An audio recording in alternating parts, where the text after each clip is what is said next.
प्रिय दोस्तों, आप सब जानते हैं कि दुख और आनंद हमारे जीवन के पक्के दो साथी हैं।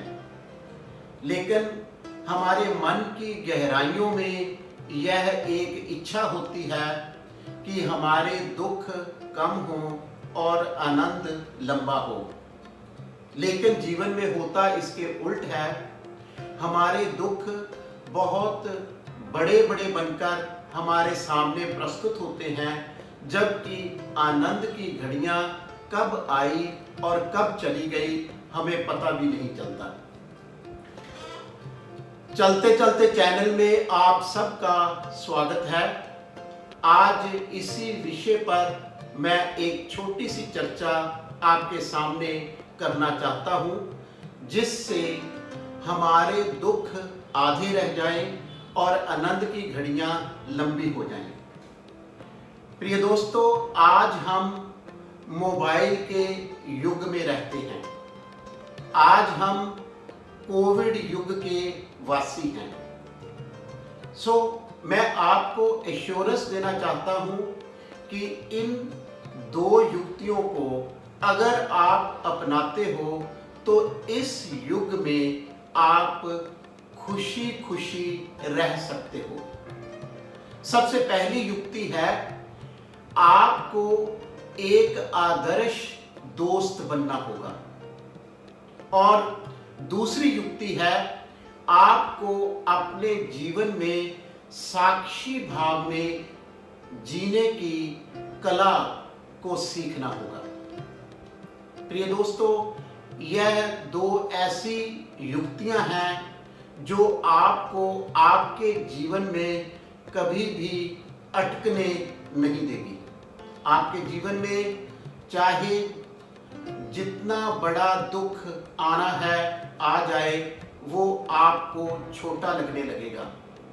और आपके जीवन में अगर छोटा सा भी आनंद आएगा तो वो आपके आजीवन भर के लिए आपके जीवन का एक हिस्सा बन जाएगा। अब करना क्या है इन दो युक्तियों के लिए?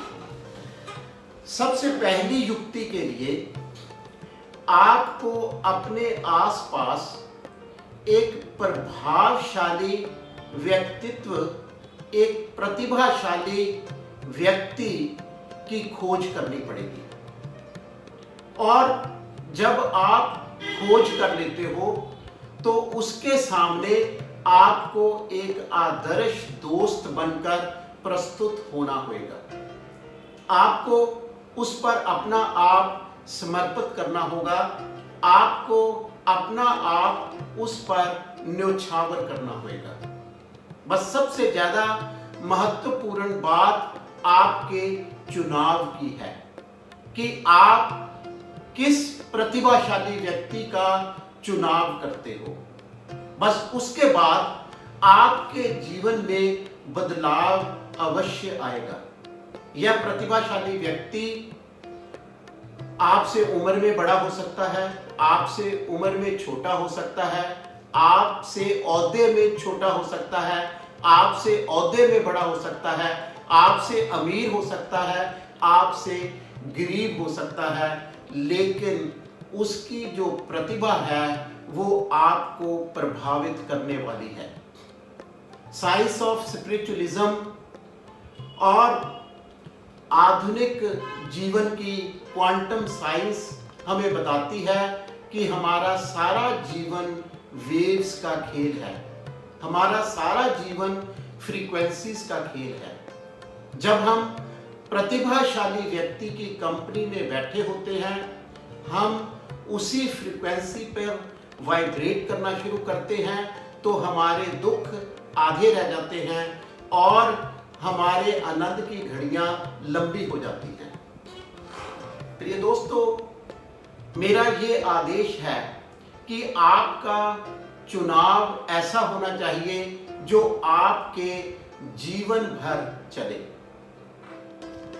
ऐसा ही चुनाव मर्दाना ने गुरु नानक देव जी का किया था और वो आजीवन भर आनंदित हो गए थे।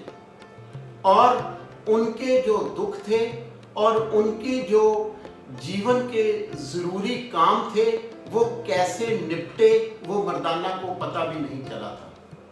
बस मर्दाना ने अपने आप को समर्पित किया और जीवन भर आनंद से झूम उठा। इसी तरह आनंद ने गौतम बुद्ध का चुनाव किया। इसी तरह लक्ष्मण ने राम का चुनाव किया। इसी तरह भाई कमलिया ने श्री चंद्र जी का चुनाव किया और उनका जीवन, आने वाला जीवन कैसे बीता, कैसे आनंदित हुआ, कैसे कष्ट मुक्त हुआ, उनको पता भी नहीं चला। सो प्रिय दोस्तों, सबसे पहली युक्ति अपनाइए, एक अच्छा सा चुनाव कीजिए, एक अच्छे से प्रतिभाशाली व्यक्ति का चुनाव कीजिए और अपने आप को एक आदर्श मित्र के रूप में पेश कर दीजिए। हर दिन कुछ मिनट, कुछ घंटे उस प्रतिभा के तले बिताइए और अपने दुख खत्म करिए और अपने आनंद की घड़ियां लंबी करिए। अकेलेपन से निकलिए और इस अच्छी संगत में बैठने की आदत डालिए। दूसरी युक्ति इससे भी महत्वपूर्ण है और इससे भी आसान है। प्रिय दोस्तों, साक्षी भाव में जीने की कला एक दिन में सीखी जा सकती है। हालांकि इसके लिए बहुत ही लंबा वर्णन मिलता है। इसको सीखने के लिए एक लंबे समय की मांग की जाती है, लेकिन आज इंस्टेंट युग का जमाना है। हर व्यक्ति इंस्टेंटेनियसली कुछ अचीव करना चाहता है। सो क्विक मेथड मैं इस युक्ति को अपनाने के लिए आपको आज बताना चाहता हूं। आपको किसी भी समय, अर्ली मॉर्निंग या लेट नाइट या लंच टाइम में सिर्फ 5 या 10 मिनट देने होंगे। आपको बिल्कुल आराम की अवस्था में बैठना पड़ेगा। आपको साक्षी भाव होने के लिए सबसे पहले अपने सांसों को देखना पड़ेगा। कुछ भी नहीं, बड़ा आसान है। अपने आती सांस और जाती सांस को ऐसे देखो जैसे आप किसी और चीज को देख रहे हो। जैसे मैं सामने दीवार देख रहा हूं, जैसे मैं आपसे बात कर रहा हूं, सामने कैमरे को देख रहा हूं। अपनी सांसों को इस तरह से देखना है जैसे किसी और चीज को आप देख रहे हो। देखते देखते आप पाओगे कि आपकी सांसें धीमी पड़ गई हैं। इसके बाद उन धीमी सांसों के साथ आपको अपने शरीर का भ्रमण करना है। अपनी मन की आंखों से सिर से लेकर पैर के अंगूठे तक भ्रमण करना है। इस भ्रमण में आप देखोगे कि रास्ते में कई तरह की संवेदनाएं आ रही हैं। जब आप सिर से चलोगे, पांव तक पहुंचोगे, आप देखोगे कि कुछ गर्दन में कुछ हो रहा है। आप देखोगे चमड़ी के ऊपर खारिश हो रही है। आप देखोगे कि आपकी टांगों में दर्द हो रही है। कुछ भी, कई तरह की संवेदनाएं इस भ्रमण में आपको क्विकली मिलेंगी। और प्रिय दोस्तों, बस इसको देखना है, इनके साथ जुड़ना नहीं है, बस अपना भ्रमण जारी रखना है। भ्रमण करते करते आप देखोगे कि सब संवेदनाएं 2 या 3 मिनट में खत्म हो गई हैं। अब तीसरा, आपने अपने विचारों को साक्षी भाव से देखना है।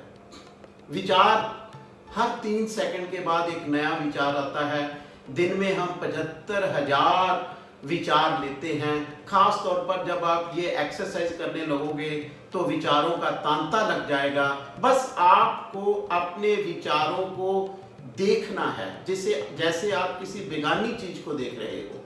देखते देखते आपके विचार भी खत्म हो जाएंगे। आपका मन शून्य हो जाएगा, आप शून्य अवस्था में आ जाओगे और देखते देखते आप में साक्षी भाव जीने की कला उतर आएगी। बस हर रोज आपको ये एक्सरसाइज करनी है, हर रोज आपको ये अभ्यास करना है। कोई लंबा अभ्यास करने की जरूरत नहीं है, 5 मिनट या 10 मिनट। साइंस ऑफ स्पिरिचुअलिज्म कहती है कि जितनी आपकी उम्र है उतने मिनट आपको बैठना चाहिए। लेकिन मैं आपको आश्वासन देना चाहता हूँ कि अगर आप 5 मिनट या 10 मिनट भी इसका अभ्यास कर लेते हो तो धीरे धीरे कुछ दिनों में आप साक्षी भाव में जीने लगते हो।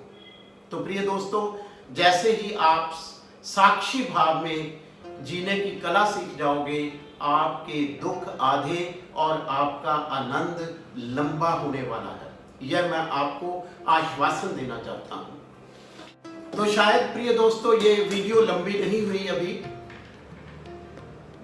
जाते जाते मैं आपको एक बार और रिवाइज कराना चाहता हूं कि अगर आप अपने जीवन के दुख आधे और आनंद चौगुना करना चाहते हो तो एक आदर्श मित्र बन जाइए और साक्षी भाव में जीने की कला सीख लीजिए।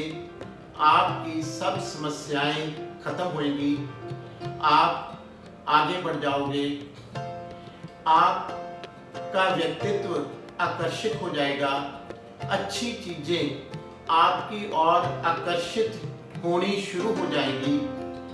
आपके रिश्ते और दोस्त, आपको लगेगा वो आपकी मदद कर रहे हैं। आप जहां भी जाओगे आप प्रेम पाओगे और प्रेम ही करोगे। धन्यवाद।